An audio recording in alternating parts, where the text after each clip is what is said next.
I'm a 40-year-old man, and for most of my life my family has described me with the same word: reliable.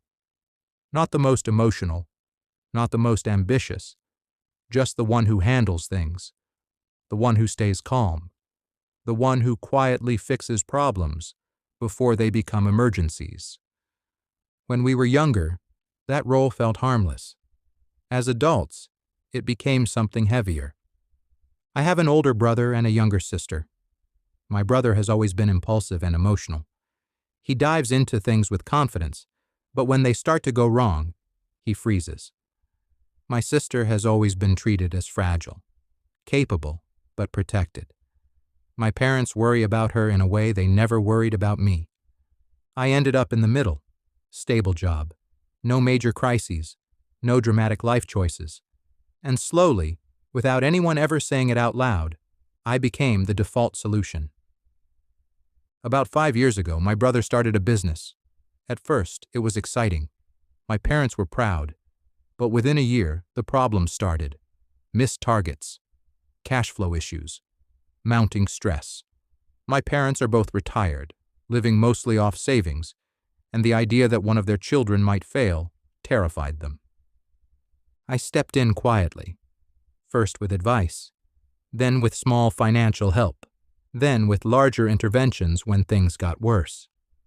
Every time, I told myself it was temporary, that once things stabilized, I could step back. Around that same time, my sister moved abroad after getting married.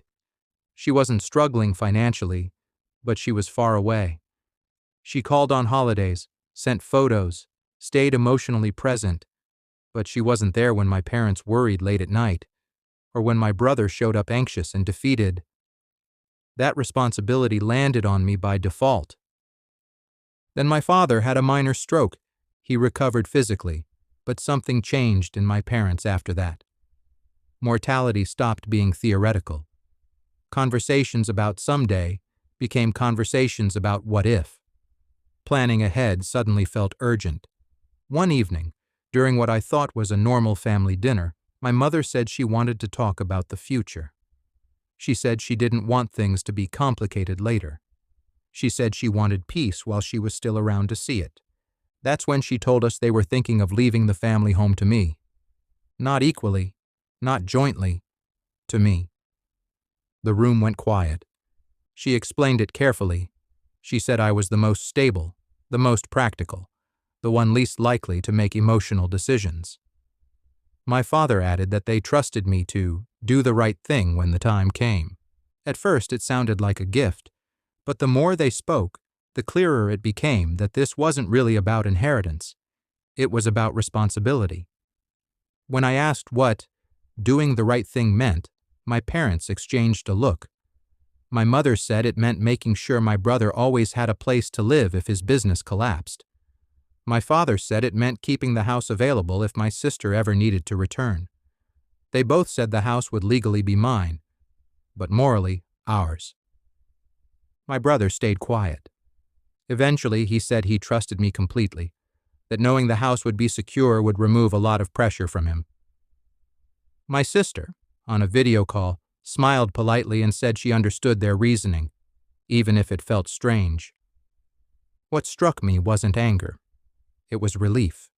Not mine. Theirs.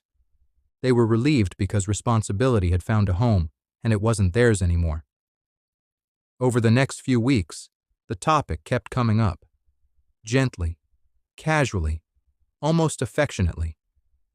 My parents talked about how comforting it was to know I'd be in charge, how lucky they were to have someone dependable, how grateful they felt. And slowly, I realized something unsettling. Accepting the house wouldn't just make me an owner. It would make me the silent decision-maker in every future family crisis. Every boundary I tried to set later would feel like betrayal. Every refusal would come with the weight of, after everything we gave you. Then my sister called me one night, alone. She hesitated before speaking, and then admitted her marriage wasn't going well. She said she didn't know what would happen, but she was scared. She mentioned how hard it would be to start over if things fell apart. She didn't ask about the house directly, but she didn't need to. A few weeks later, she told our parents she was considering divorce. Suddenly, the conversation about the house wasn't hypothetical anymore. It wasn't about someday, it was about now. If she came back, where would she live? Who would decide? And what would it mean if I was the one holding that responsibility? That was the moment it truly hit me. Accepting the house wouldn't just make me responsible for possibilities. It would make me responsible for people's crises, in real time. I started imagining my future through that lens. If I wanted to move for work, would I be abandoning my family? If I wanted to sell the house someday, would I be selfish? If I refused financial help later, would I be cruel because I'd already been given so much? After weeks of thinking, I told my parents I wasn't comfortable accepting the house under those terms. I said I loved them. I said I would continue helping where I could. But I didn't want a responsibility that had no clear boundaries and no end. The disappointment was immediate. My mother said she couldn't understand why I was turning love into a transaction. My father said he felt like his trust had been questioned. My brother said nothing at all. What followed wasn't an argument, it was distance. My parents stopped involving me in conversations about the future. My brother stopped asking for help entirely, even when I could tell he needed it. My sister called less often. Family gatherings became polite, quieter, careful. Months later, my father pulled me aside and asked if I understood why my decisions scared them. I told him I did. I said I understood their fear of instability, but I also told him something I hadn't said before, that accepting the house felt like agreeing to be the family's safety net forever, without the right to step away. He listened, then said something that still stays with me. Sometimes being the strong one means carrying more. I didn't argue, but I didn't agree either. Over time, something unexpected happened. My family adjusted. My brother downsized his business. My parents spoke to a lawyer about other arrangements. My sister became more involved again. Slowly, responsibility redistributed itself. But the guilt didn't disappear. Some nights, I wonder if saying yes would have been kinder, if my parents would sleep better, if my brother would feel less pressure, if family harmony was worth personal discomfort. Other nights, I imagine myself years later, trapped by expectations, resented for boundaries, blamed for outcomes I never chose.